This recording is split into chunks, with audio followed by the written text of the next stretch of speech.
Nos dice aquí, se afirma que se ha extraído material genético de insectos atrapados en ámbar, resina fósil a la izquierda de la foto, hace supuestamente millones de años, así como de una hoja de magnolio, aún verde, fosilizada también, presuntamente hace millones de años. Dice, ¿no resultará que realmente no son millones de años? Claro, qué cosas, ¿eh?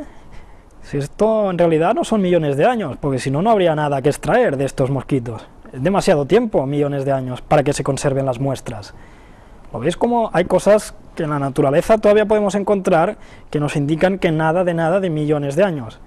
Más bien todo esto debe estar en miles de años, que coincide con lo que nos dice la Biblia, ¿eh? Son unos 6.000 años aproximadamente.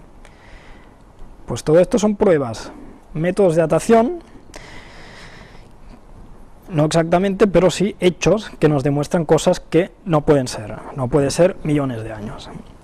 ¿Qué más?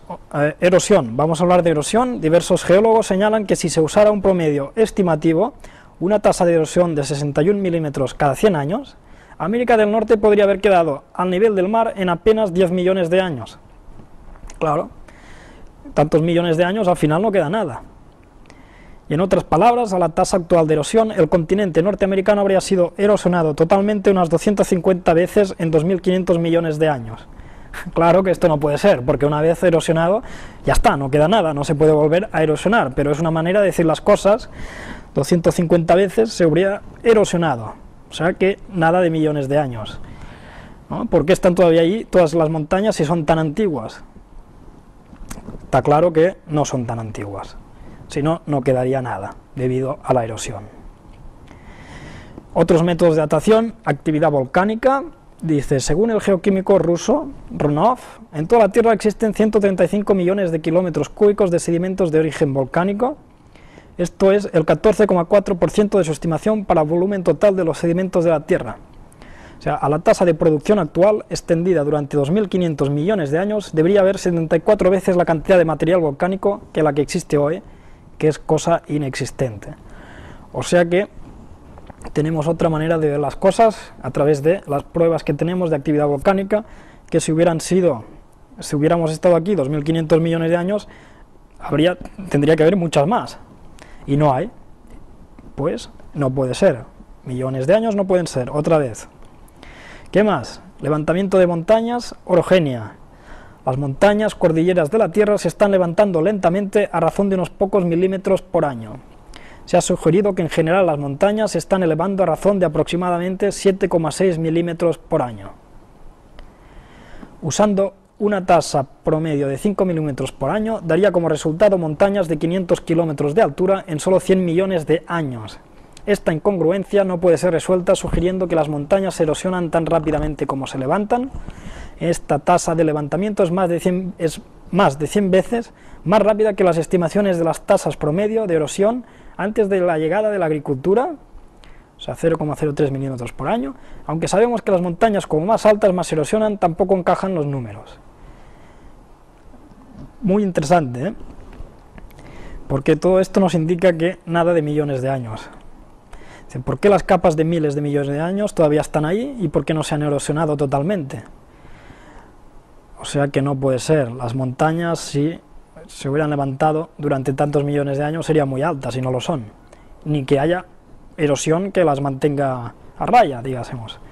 No puede ser, las cosas no encajan. Incluso si hubiera habido levantamiento y erosión para mantenerlas tal como están ahora, ya dijimos que no habría fósiles, porque los fósiles de las capas erosionadas habrían desaparecido. Entonces, como esto no es lo que ocurre, no podemos pensar que todo tiene millones de años, más bien miles, quizá 4.000, 5.000, esto sí que encajaría con todos los hechos que estamos analizando aquí, pero nada de millones de años. Pasamos ya a otra temática, paleontología, con la teoría de zonación ecológica.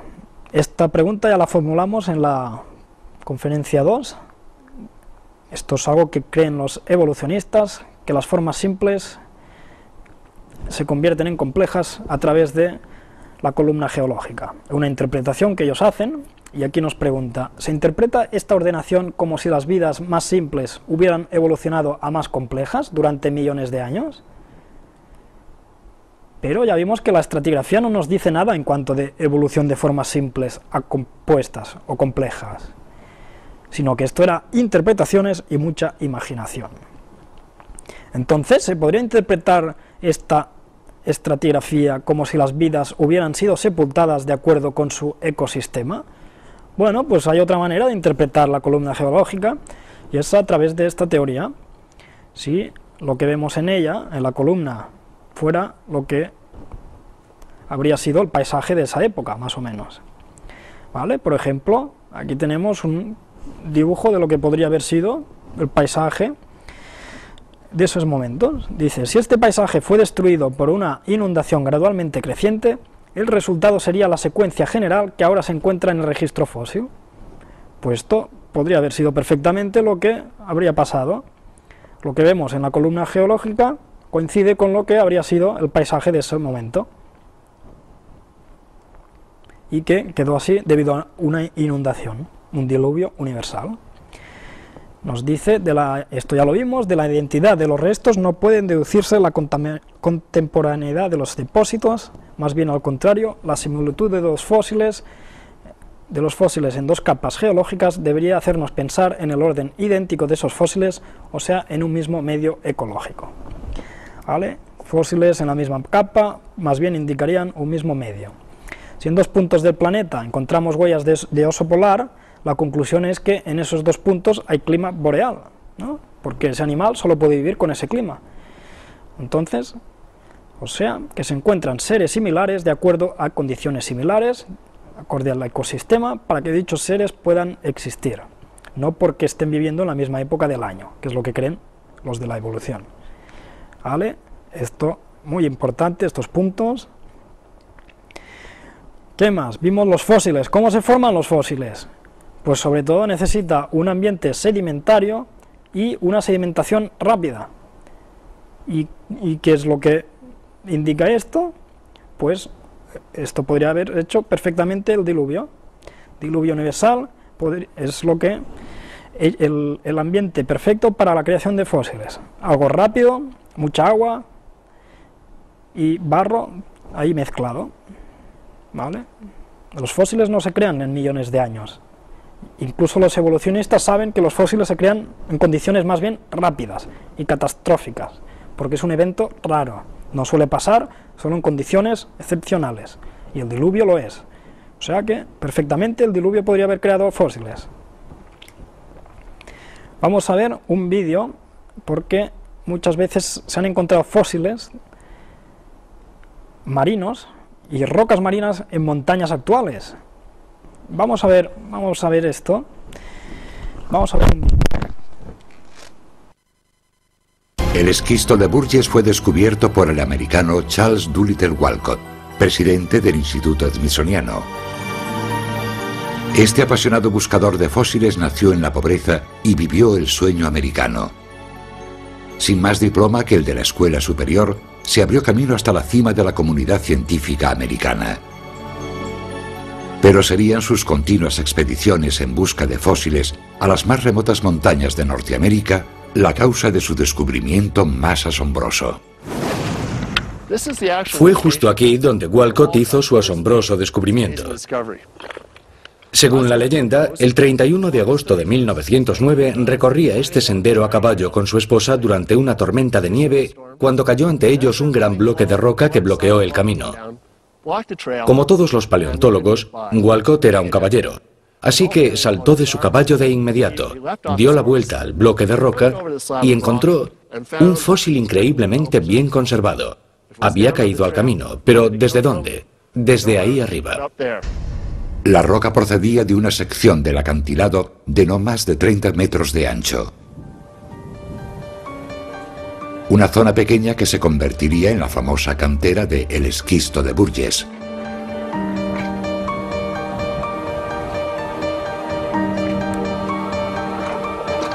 Walcott, a menudo con la ayuda de su familia, llegaría a extraer más de 60.000 fósiles.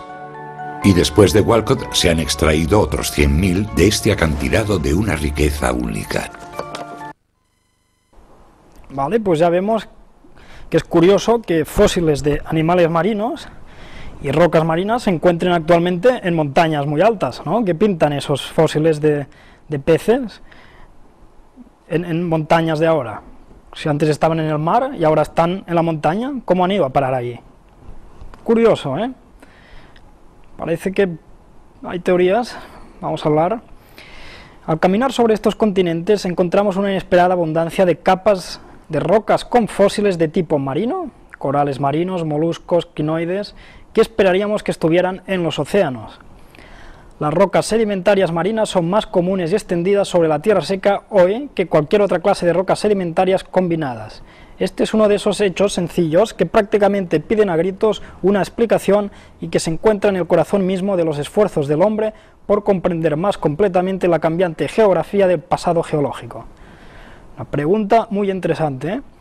Pero esto se adecua notablemente bien con lo que esperaríamos de un diluvio. Ahora, si hay un diluvio, todo lo que está en el mar puede pasar a la montaña, ¿no? Pues coincide con esta teoría y se han escrito distintos modelos de lo que podría haber pasado. Por ejemplo, el recuadro A, tenemos lo que sería un aspecto de un paisaje prediluvial, antes del diluvio, con grandes océanos, grandes niveles, grandes masas graníticas yacen debajo del continente. Pero en la parte B ya vemos el diluvio, que es lo que inundaría las montañas y pondría todos estos moluscos y todos estos animales marinos y rocas en estas montañas. El hundimiento de los continentes produciría el levantamiento de los océanos y después movimientos distintos de continente. ¿Vale? Y incluso Amós nos dice que él llama las aguas del mar y sobre la faz de la tierra las derrama. Pues esto es lo que vemos en el modelo este, ¿eh? ¿Coincidencias? Quizá no. El diluvio posiblemente pasó algo parecido a lo que explica este modelo, ¿eh? Y ya otra etapa postdiluvial, después del levantamiento, la compresión lateral de los continentes con deformación, erosión y redeposición de tipos de rocas, ¿vale? O sea, después del diluvio, todo, como habíamos dicho, las montañas se pueden formar y rápida tectónica de placas formaría tipo de montañas distintos y los animales marinos y rocas marinas se hubieran quedado en las partes altas de las montañas. Pues vale, esto es una teoría que coincide con la realidad y con los hechos. ¿Podría haber ocurrido un diluvio? Sí, lo podemos explicar con los hechos que encontramos en la actualidad. ¿Qué más vemos en esta escala geológica? Vemos que el registro fósil plantea un problema cuando produce evidencias a favor de animales sin las evidencias correspondientes de plantas suficientes para alimentarlos. O sea, hay muchas veces que en la escala geológica, la columna geológica, vemos que hay muchos animales, ya por ejemplo podemos ver muchos dinosaurios, pero pocas plantas. Entonces, ¿qué comían esos animales para sobrevivir? Porque se tendrían que haber fosilizado también las plantas, ¿no? Si había muchos dinosaurios, también tendría que haber muchas plantas para que fueran alimentados. ¿Qué nos dice aquí? La formación Morrison en Estados Unidos aparentemente representa un enorme sistema ecológico pero incompleto. Contiene muchos dinosaurios, pero las plantas son muy escasas. ¿Qué comieron estos dinosaurios? Por ejemplo, un apatosaurus consumiría 3,5 toneladas de forraje verde diariamente. Bastante comida, ¿eh? Solo un dinosaurio, un apatosaurus. Si los dinosaurios estuvieron viviendo ahí por millones de años, ¿qué comieron si las plantas eran tan escasas? Claro, ahí no vemos, junto a los dinosaurios fosilizados, muchas plantas, pero tendrían que estar ahí, según el modelo evolucionista. Entonces, ¿qué pasó allí? ¿Qué ha pasado con estos ecosistemas incompletos?